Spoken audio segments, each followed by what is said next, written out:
read you some of the stories I wrote in the past. A story by Amun Ra explaining the true hitting meaning why food was really placed on the earth for us all to enjoy in more than one way. Ah, darling, to answer that last question I presented, what was food really created for? Let us start back at the beginning of history, many, many years ago, before the world as we know it, dear. Way back then, when Adam and Eve were both placed upon this glorious earth. Both were as naked as could possibly be, and yet there was absolutely no idea of indecency or feeling of insecurity due to the nakedness. There was no such thing as sin. Well, not until they ate the forbidden apple, which leads me into the heart of my story. Food put on this earth is a physical substance of nourishment. Well, maybe, but not the primary reason. Let's sit and think how many foods we can relate to our intimacy, one of the genders and sexual intercourse. We have foods like the banana, the cucumber, and even innocent hot dog. Yes, the hot dog. All associated with the male phallus. Then we have foods like melon and cantaloupe associated with the female breast. Then there is the pie and the kiwi fruit, which we can associate with the female gender. Need I really go on? But to get to the heart of this story so you can really decide for yourself and make up your own mind what food is really for, a nutrient or an aphrodisiac. Just picture yourself innocently tied up to my bed with some silk tie-ups and imagine me turning you into a nice, very sweet sundae. The best sundae I've ever made for that matter.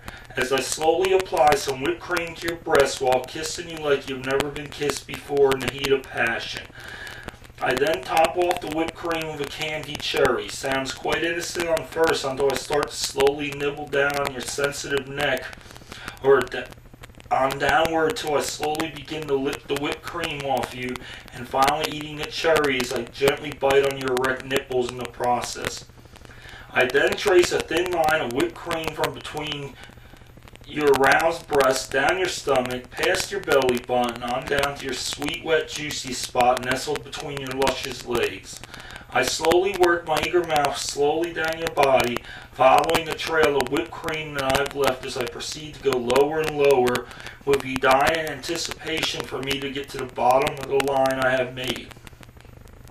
Slowly licking you in small downward increments, finally getting to the bottom whipped cream line, where I proceed to gently lick and nibble on the most sensitive and sweet spot of your absolutely beautiful body. Before you know it, my tongue has placed you in total ecstasy and have you begging for more and more, which I eagerly give to you, and before you know it, all the whipped cream is gone from your hot burning flesh. Next, I smear chocolate fudge over the front of your gorgeous body and proceed to slowly lick it off, but licking slower and more intensely than with the whipped cream, for the fudge is thicker and stickier and requires a lot more attention from my tongue to clean it all off of your warm, tender body. Finally, the fudge is all gone, with you experience sheer ecstasy several more times, and just when you think you cannot take any more, I sneakily slip an ice cube into my hand without your knowledge and slowly begin to rub it all over your body with my mouth following close behind to warm up all the coldness that I've imparted on you with this cold ice cube. And you thought that water and ice were innocent too. Yeah, right. Finally, after the cold ice cube melts on your burning hot body, you lay there and eagerly watch me peel a nice half-ripe banana, wondering what I'm going to do with it. As I slowly lean down to massage your hot, wet, juicy groins at the tip of the banana while I slowly continue to caress the rest of your body with my available free hand.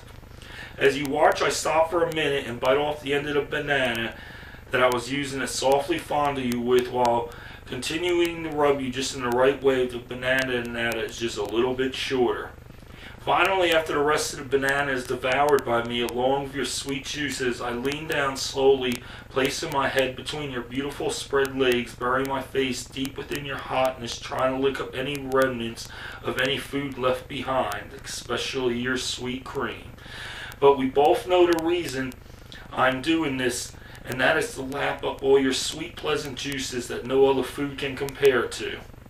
After a while, your clit becomes satisfied and sore to the point you cannot stand it anymore. I agree to switch positions with you, allowing you to do whatever your little heart desires to do to me, whatever vivid imaginations you can dream up. After fulfilling each other's oral desires and appetites for both each other's sweet juices and nutrients, we can lay back and make love to each other for the rest of the night. Hot, steamy, and passionate love making, the kind that will wake the heavens when we both orgasm in unison. Now, darling, may I re-ask my original question? What was food really created for? Or let me just rephrase that question in a way that you would better understand, sweetie. Would you rather eat or be eaten?